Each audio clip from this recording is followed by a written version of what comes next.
যখন লুটপাট করছে তখন ঐক্য প্রয়োজন হচ্ছে না।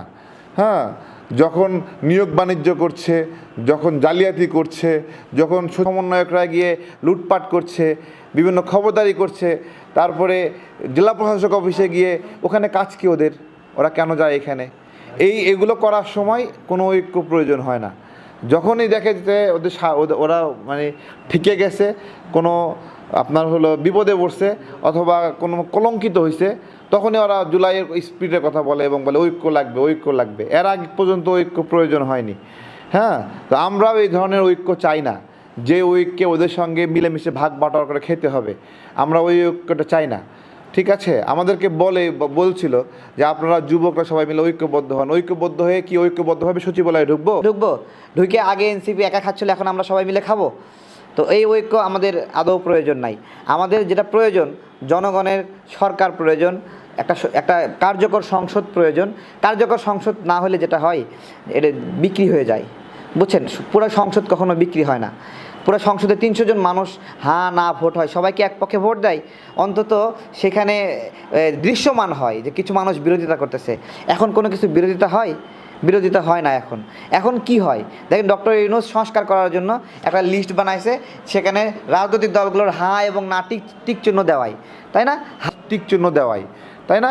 হ্যাঁ না টিক চিহ্ন দেওয়াই, যে কোন দল কোন টিক চিহ্ন বিষয়ে মত দিল, এগুলো হ্যাঁ না টিক চিহ্ন দেওয়াচ্ছে এবং দিয়ে এগুলো ওয়েবসাইটে দিবে।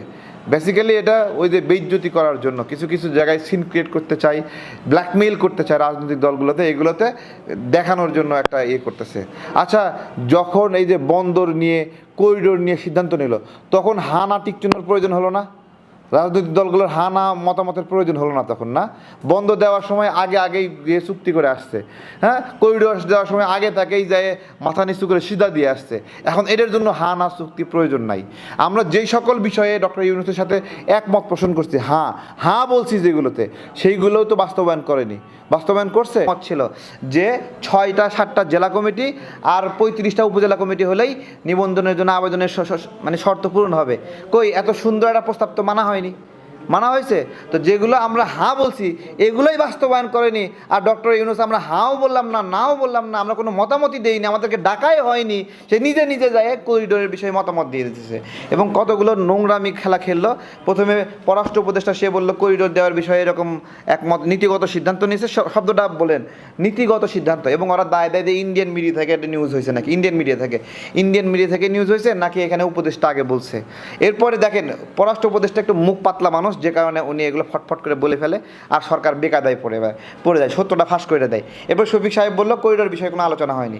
এরপর খলিল সাহেব বললো করিডোর বিষয়ে আলোচনা হয়নি। আবার ডক্টর ইউনূস ঠিকই আকারে ইঙ্গিতে ফেসবুকে পোস্ট দিয়েছে যে অস্ত্রের করিডোর না, খাদ্যের করিডোর, ত্রাণের করিডোর। তো ওইটাই তো পররাষ্ট্র মন্ত্রণালয় থেকে বলছিল যে মানবিক করিডোর দেওয়া হবে। তো এগুলো নানাবিধভাবে ছল চাতুরি করতেছে, যার দেশের স্বার্থের সঙ্গে যায় না। ওইখানে দুধের ট্রাক, সেটার ভিতরে যে মেশিন গান যাবে না, অস্ত্র যাবে না, এটা কেউ বলতে পারবে? তাহলে এটা মানবিক করিডোর থাকলো না অস্ত্রের করিডোর আছে? অস্ত্র করিডোর কেউ ওটা খুলে দেখতে পারবে? আমেরিকার একটা চালান যে ওর ভিতরে কী আছে বাংলাদেশের নাগরিকরা দেখতে পারবে? সুযোগ আছে? কোনো পুলিশের সুযোগ আছে ক্ষমতা দেখার? দেখানো এগুলো সুযোগ নাই। এগুলো নিয়ে কি বলবো, এগুলো একটা আমরা বড় পেরেশানির মধ্যে রয়েছি।